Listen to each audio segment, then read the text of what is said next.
say succulents are red hot in the garden world, but you know, a lot of us make mistakes with them, and today we're going to correct all those mistakes. I'm joined by Jay Arredondo from Desert to Tropicals. It's great to have you with us on the program.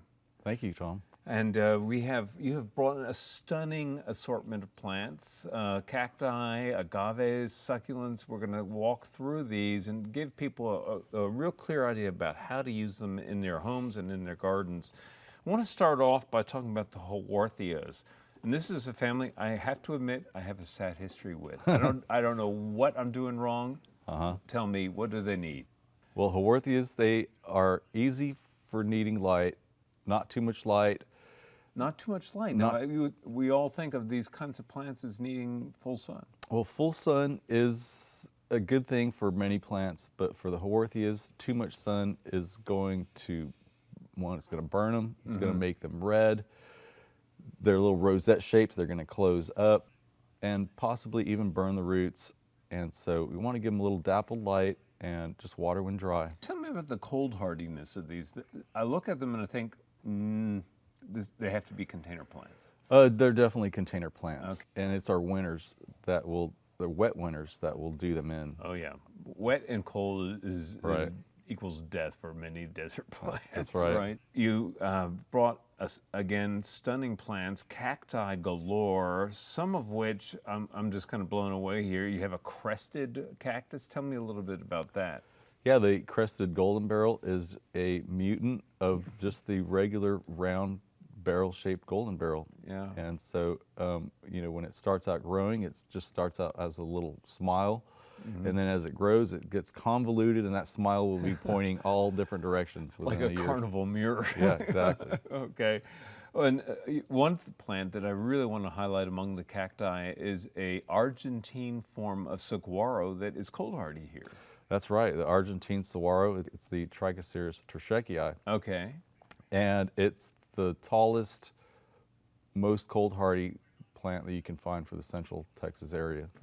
For a cacti. For the cactus, right. And I'm sure that will excite a lot of people because they have dramatic forms. All of these have dramatic forms. They're beautiful plants. The really neat thing about that is that they will flower at about 3 to 5 feet. They'll branch, make arms at 3 to 5 feet. And they also get as thick as telephone poles. Wow, so, cool. You know, as they're getting that tall and even taller, and when they flower, they're just a nice, spectacular plant for the yard. Now, am I safe putting all these cacti in the full sun? The Argentine, definitely so. Most of the cactus, definitely so. And when we get to the succulents, there's some you can use and some that can take full sun and some that might need a little bit more partial light. Another dramatically formed plant, and we all know aloe. You know, everybody used to have a little aloe plant and use it to, you know, put on wounds or burns. But there are many, many different forms, and you've brought a couple of spectacular ones here. Yeah, I brought the Immaculata, the Peglorae, and the Aristata. And those in particular because they will handle the Texas cold a little bit better than, you know, say aloe vera or some of the other, you know, other aloe forms. Okay, you say a little better. What does that mean?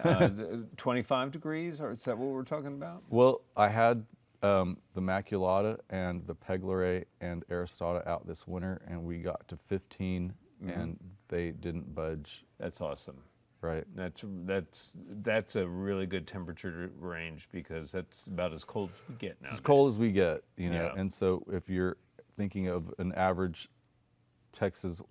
Central Texas winter, you know, we're often ranging, you know, 25 is the lowest. So when we get to those lower temps and they make it, you know, they're definitely cold hardy. And if they don't, maybe they're just showing signs of a little freeze burn. But the thing I would suggest is if you're ever uncertain, I've had fantastic luck with freeze cloth. Yeah, frost cloth. A little bit of extra help makes a big difference. Right.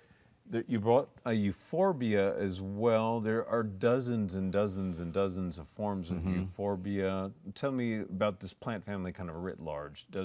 Are they cold hardy here in Austin, or are they just container plants? The euphorbias are largely going to be container plants, and they'll freeze at even temperatures above freezing. especially when we get wind shear. So the reason why I brought those is because they're great for having as container plants that you can move in and out, Right. for the cold season. Well, I'm an agave nut. You have really brought a beautiful selection. Many of these are cold hardy. Some are marginal here in Austin area. They tell me just briefly, again, kind of some wisdom about the agaves and light conditions and things like that. Sure. Well, agaves are like the cactus, where they can take a lot more sun. They can take a less enriched soil. They can grow in virtually rocks, even. And the ones that I brought are ones that don't grow as big. And so they generally will stay maybe 2 to 4 feet versus, a lot of the native ones you see around here growing 5 to 8 feet. Yeah, they sometimes, and if you see them in Mexico, you see them 12 feet tall. Right, exactly. Right, Exactly. Very imposing. These are smaller growing, easier to protect in the winter time if they are cold sensitive, and beautiful forms. Right, they're really, we have blues, yellows, dark green, light green, and the reasons why I brought these is because they're smaller growing and they're hardy for our area. There's a plant I've been wanting to talk that's right next to me, and this is, the color on this is spectacular. It's called Coppertone. Right. And tell me a little bit about the plant family and how to take care of this beautiful, it's a sedum, correct? It's called Sedum nussbaumerianum, and it's known as Coppertone Sedum. Super easy to grow, likes full sun, can take partial shade. The more light you give it, the more the orange it will get. And any pieces break off, you can replant them, whether they're leaves or stems. And they'll, if you can get them in a bed or in a pot, they'll just kind of take over and fill it in, to whatever size. It's the kind of plant I like. Yeah. Now I'm currently killing a sedum, Yeah. not intentionally, and I have it out where it gets a midday sun, and that's too much, right? Just that blasting midday heat. Midday, especially summers when Yeah. it's just constant upper 90s, 100s, those little tiny leaved succulent plants would like some afternoon shade, or even if they're getting over the top sun, maybe some kind of nurse plant like a little shrub or something that can kind of give it a break during that period. I like that phrase, nurse plant, because plants can help one another in that kind of way. Sure. And there's this is another beautiful form of sedum. Tell me a little bit about that. Well, that is called Senecio repens, or blue chalk sticks, and that's another one that will grow to making a mat or filling in whatever size pot you put it in. Has an upright nature, but tends to fall over, and in which at the bottom of each of those stems it'll make new plants, so you can wind up with an overspilling, sort of effect with that upright and laying down. So flowers easily, usually in the spring. And the flowers attract wildlife, right? They do. You may see moths more so than hummingbirds that you will see on the echeverias. But the neat thing about that is that it's moderately winter hardy, and if we're going to get to a below 20 sort of temp, it may freeze down, but they're known to be root hardy, so they should come back. Okay. Well, these are all gorgeous, and we have one plant I just want to pull out and highlight because I love Texas native plants, and this is a native cacti that I've never heard of. Don't think it has a common name. I know it does. It could be maybe watermelon cactus or something like that. Something Okay. strange like that, but it's called a Ikana cactus, Somaticcanthus, and it's native to West Texas. They get about 3 feet tall and maybe about a foot wide. 3 feet tall. Wow. 3 feet tall. They'll get a barrel shape up to about a foot, and then they'll kind of get elongated after that.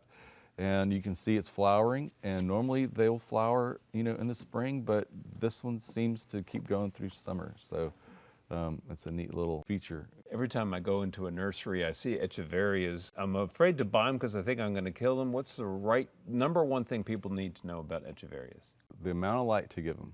And the amount of light is not full sun and not total shade, just the in-between patio light, diffused light, dappled light, anything that isn't going to be on the leaves directly for several hours, especially during hot summer. Jay, I can't thank you enough for bringing all these plants in. I want to encourage people to experiment with these, and you have really provided a lot of critical guidance in terms of how to succeed with these beautiful plants. So thank you so much for being our guest. Thank you, Tom. All right, and coming up next is our friend Daphne.